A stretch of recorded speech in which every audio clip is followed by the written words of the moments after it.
എല്ലാം തകർത്ത രാത്രി എന്ന നോവലിന്റെ അടുത്ത ഭാഗത്തേക്ക് എല്ലാവരെയും സ്വാഗതം ചെയ്യുന്നു. അവതച്ചന്റെ കൂട്ടുകാരൻ കുര്യൻ നാട്ടിൽ അത്യാവശ്യം ഒരലമ്പനാണ്. ഒരു കാലത്ത് എവിടെ അടിപിടിയും തെറിവിളിയും ഉണ്ടെങ്കിലും അതിലെല്ലാം കുര്യൻ കാണും.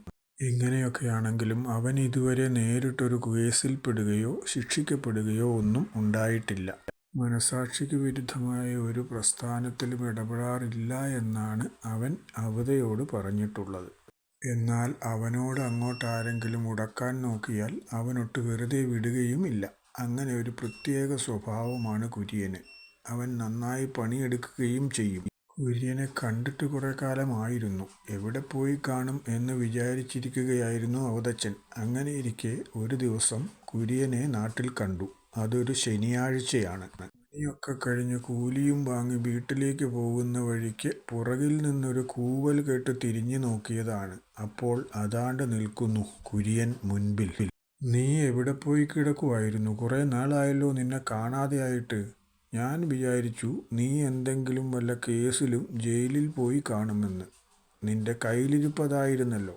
ആരെങ്കിലും നിന്നോട് വന്നുടക്കിയാൽ നീ വെറുതെ വിടുമോ? പിന്നെ മെക്കിട്ട് കയറാൻ വരുന്നവനെയെല്ലാം വെറുതെ വിടുന്ന ഇവന്റെ തരം സ്വഭാവമുണ്ടോ തനിക്ക്? ആ സ്വഭാവവും കൊണ്ട് പോയിട്ട് താനെന്താ രൂപക്കൂട്ടിലിരിക്കാൻ പോകുന്നോ?" അവന്റെ ചോദ്യം കേട്ടാൽ തോന്നും അവൻ പുണ്യവാളനാവാൻ പോവുകയാണ് എന്ന്. "ഒന്ന് പോടാവുവേ. വല്ലവനും വന്ന് കയറിയാലും വെറുതെ വിടണമെന്നാണോ നീ പറയുന്നത്? ഏതായാലും അത് നിന്റെ സ്വഭാവമായിരിക്കും. പക്ഷേ എൻ്റെ സ്വഭാവം അങ്ങനെയല്ല. എന്നാലും ഞാനിപ്പോൾ ശിക്ഷിക്കപ്പെട്ടുമില്ല, ജയിലിൽ പോയുമില്ല. ഞാനൊരു സ്ഥലത്ത് പോയതാ. വേണമെങ്കിൽ നിന്നോടും പറയാം. അധികം ആരോടും പറയണ്ട. കൂടുതൽ ഒരുത്തനെയും കൊണ്ടുപോകാൻ എനിക്ക് താല്പര്യമില്ല. ഗുണമുള്ള കാര്യം വല്ലതുമായിരിക്കും. അതാണ് അവൻ ഇത്ര താല്പര്യത്തോടെ തന്നെ കൂടി വിളിച്ചു നിർത്തി വിവരം പറയാൻ താല്പര്യപ്പെട്ടത്. "പറയടാ കുര്യാ. എനിക്കും കൂടി ഗുണം കിട്ടുന്ന കാര്യമാണെങ്കിൽ ഞാനും വരാമല്ലോ. എനിക്ക് പണിയെടുക്കാൻ മാത്രമേ അറിയത്തുള്ളൂ. നീ കൂടെയുണ്ടെങ്കിൽ എനിക്ക് എന്തു ഭീഷണിയുണ്ടെങ്കിലും റെഡി. ഇവിടെ നിന്നും കുറച്ച് കിലോമീറ്റർ അകലെ ആനക്കയം ഭാഗത്ത് കുടിയേറ്റം നടക്കുന്നുണ്ട്. എന്ന് പറഞ്ഞാൽ കാട് കൊത്തി അങ്ങ് എടുക്കുക. എൻക്രോച്ച് എന്നാണ് അതിന് പറയാറ്. നല്ല സൂപ്പർ മണ്ണാണ്. എന്ത് സാധനം നട്ടാലും സുന്ദരമായി ഉണ്ടാകും. ഇത്രയും കാലം മനുഷ്യന്റെ കാല് തൊടാത്ത മൂത്ത കാട് വെറുതെ കിട്ടുകയും ചെയ്യും. ഇത് സംഭവം നല്ല പരിപാടിയാണല്ലോ. പക്ഷേ അങ്ങനെ ബലമായി കാട് കൊത്തിയെടുത്താൽ ഫോറസ്റ്റുകാര് പ്രശ്നമാക്കില്ലേ? അതിന് മറ്റെന്തെങ്കിലും മാർഗങ്ങൾ കണ്ടുവച്ചിട്ടുണ്ടാകുമോ ഇവൻ? അങ്ങനെ കാട് വെട്ടിയെടുത്ത് കൃഷി ചെയ്യാൻ നമുക്ക് അനുവാദം കിട്ടുമോ? അതോ നീയൊക്കെ ബലമായി ചെയ്യുകയാണോ?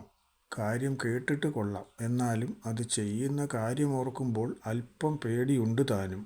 പേടിച്ചു മാളത്തിലൊളിക്കണമെങ്കിൽ ഇവനൊക്കെ എവിടെയെങ്കിലും നടന്ന് കയ്യാലപ്പണിയെടുത്ത് ജീവിച്ചാൽ മതി. അതല്ല, എൻ്റെ കൂടെ പോരുകയാണെങ്കിൽ കുറച്ചെന്തെങ്കിലുമൊക്കെ ഉണ്ടാക്കാം. പക്ഷേ ഒരു കാര്യമുണ്ട്. പേടിയൊക്കെ കളഞ്ഞ് ധൈര്യമായിട്ട് അങ്ങ് പോരാൻ പറ്റണം.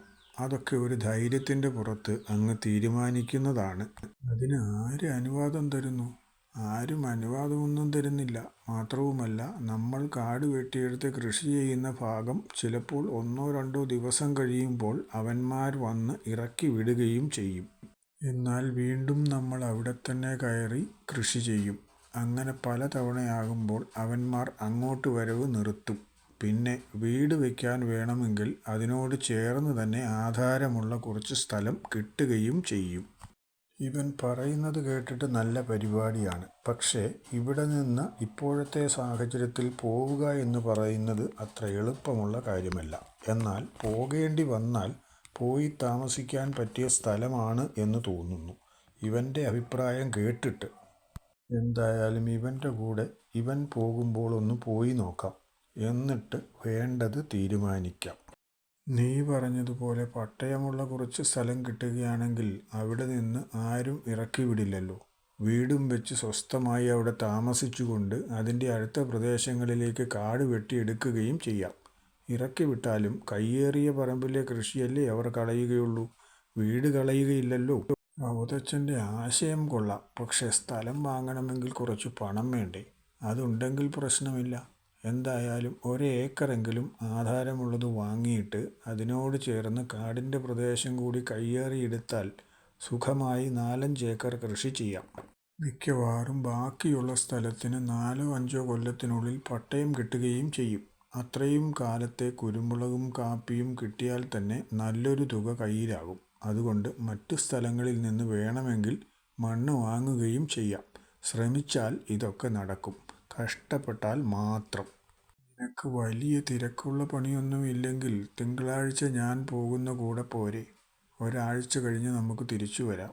നിനക്ക് വേണമെങ്കിൽ സ്ഥലം നോക്കുകയും ചെയ്യാം. വിവരങ്ങളൊക്കെ മനസ്സിലാക്കിയിരിക്കുകയും ചെയ്യാം. അതായിരിക്കും കൂടുതൽ നല്ലതെന്നാണ് എനിക്ക് തോന്നുന്നത്. പിന്നെ നിനക്ക് ഇവിടെ അത്യാവശ്യം പണിയുണ്ടല്ലോ. പിന്നെ എന്തിനാണ് നീ പോരുന്നത്?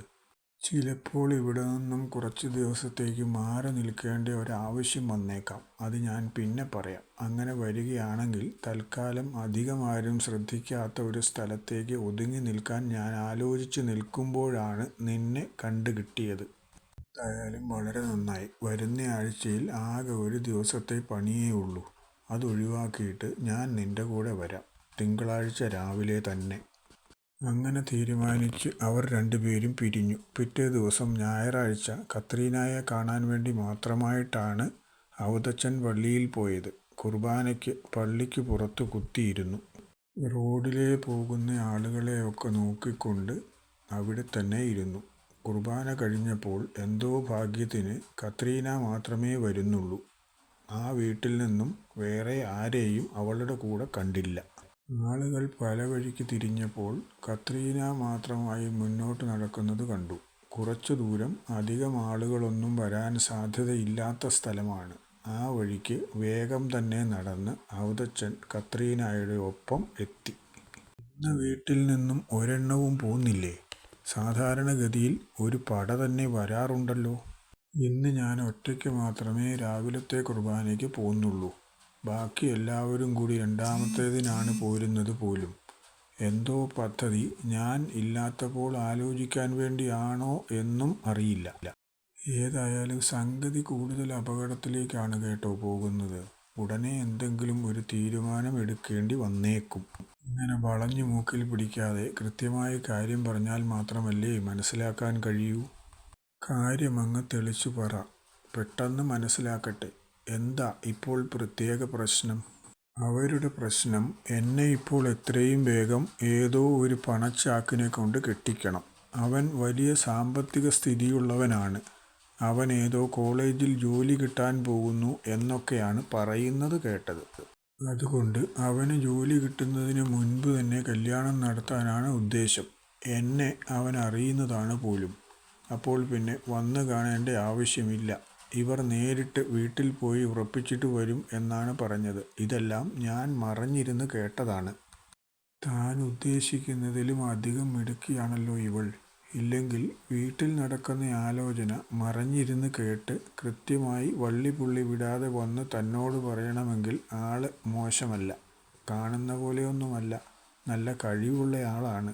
അപ്പോൾ മിക്കവാറും മുടങ്ങിയ ആലോചനകൾക്ക് പകരം കാര്യങ്ങളെല്ലാം തീരുമാനമാകുമല്ലോ. അതിനു മുമ്പ് തന്നെ നമുക്കെന്തെങ്കിലും നടപടിയെടുക്കേണ്ടി വരും. എൻ്റെ കാര്യം വീട്ടിൽ പറഞ്ഞു നോക്കിയോ? എന്നിട്ട് എന്തു പറഞ്ഞു? ആളെപ്പറ്റി നല്ല അഭിപ്രായമാണ്. പക്ഷെ ആളിൻ്റെ സാമ്പത്തിക സ്ഥിതിയെപ്പറ്റി തീരെ അഭിപ്രായമില്ല. വീട്ടിൽ കഞ്ഞി വയ്ക്കാൻ വകയില്ലാത്തവൻ്റെ കൂടെ മകളെ കെട്ടിച്ചു വിടില്ല എന്നാണ് അപ്പൻ്റെ അഭിപ്രായം. എന്ത് ചെയ്യാം?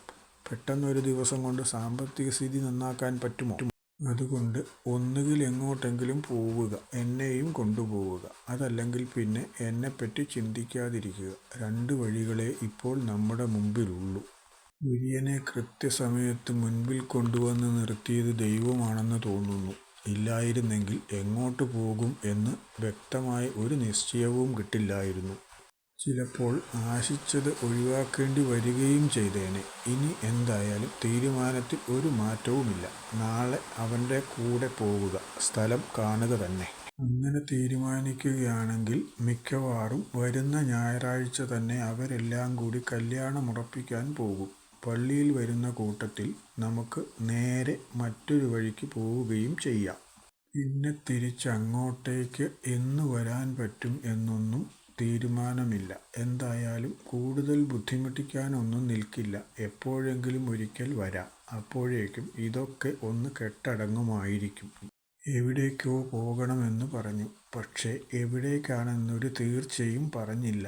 എന്തായാലും അവതച്ചൻ്റെ കൂടെയല്ലേ, ധൈര്യമായി അങ്ങ് പോകാം. വിളിച്ചാലും കൂടെ ഇറങ്ങിച്ചെല്ലാനുള്ള തൻ്റെടവും മനസ്ഥിതിയും തനിക്കുണ്ടല്ലോ. വരുന്ന ആഴ്ചയിൽ ഇവിടെ കാണുമോ? മിക്കവാറും ഞായറാഴ്ച തന്നെ ആയിരിക്കും തീരുമാനിക്കാനുള്ള പോക്ക്. അങ്ങനെയാണെങ്കിൽ നമ്മൾ ഇപ്പോൾ ആലോചിച്ചതുപോലെ തന്നെ കാര്യങ്ങളെല്ലാം മുന്നോട്ട് നീക്കാം. ഈ നാട് വിടാം. എന്നാൽ പിന്നെ ഇനി അധിക നേരം വർത്തമാനം പറഞ്ഞ് നിൽക്കുന്നില്ല. എന്തെങ്കിലും മാറ്റമുണ്ടെങ്കിൽ എങ്ങനെയെങ്കിലും അറിയിക്കണം. സ്കൂളിൽ പോകുന്ന ഏതെങ്കിലും പിള്ളേരുടെ കയ്യിൽ വെറുതെ ഒരു തുണ്ട് കടലാസിൽ എഴുതി കൊടുത്തുവിട്ടാലും മതി. അവരത് എനിക്ക് തരും. തിങ്കളാഴ്ച രാവിലെ തന്നെ കുര്യൻ പോയ ഒപ്പം അവതച്ചനും ആനക്കയത്തേക്ക് പോയി. ആദ്യമായിട്ടാണ് അത്രയും അകലെയുള്ള ഒരു സ്ഥലത്തേക്ക് പോകുന്നത്. ഏതായാലും ഇനി വരുന്നിടത്ത് വെച്ച് കാണാം. അതേ മാർഗമുള്ളൂ. ആനക്കയവും എൻക്രോച്ചും എങ്ങനെ ആയിരിക്കും? നോവലിൻ്റെ അടുത്ത ഭാഗം നാളെ തന്നെ തരാം കേട്ടോ. പിന്നെ എല്ലാവരും മുഴുവൻ കേൾക്കുകയും സബ്സ്ക്രൈബ് ചെയ്യുകയും ഷെയർ ചെയ്യുകയും ഒക്കെ ചെയ്യണേ. കൂട്ടുകാരും കൂടി കഥ കേൾക്കട്ടെ.